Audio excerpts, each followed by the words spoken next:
and truly, I have not seen a celebration as how I see a Mother's Day celebration. The best way I would say is to just, when you have a good father in your life, or a woman have a good man in their life taking care of their kids, just show a little appreciation to him. No matter how small it is or how big it is, just a small, sometimes it's just the small little things that count. Our fathers to be celebrated every day. You know, it's not one day Father's Day, every day is Father's Day.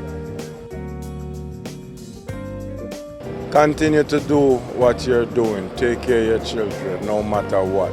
You can't make them come on earth and left them to come suffer, brother. You have to take up the responsibility in hand.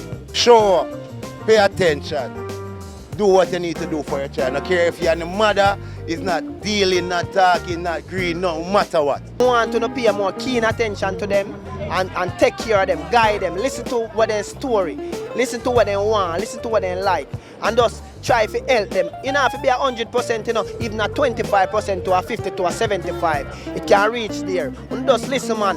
You understand? Connect with the pitney them, man. You understand? Sometimes we go through trauma, but sometimes we just want somebody who's strong mentally to listen to it and adapt to that.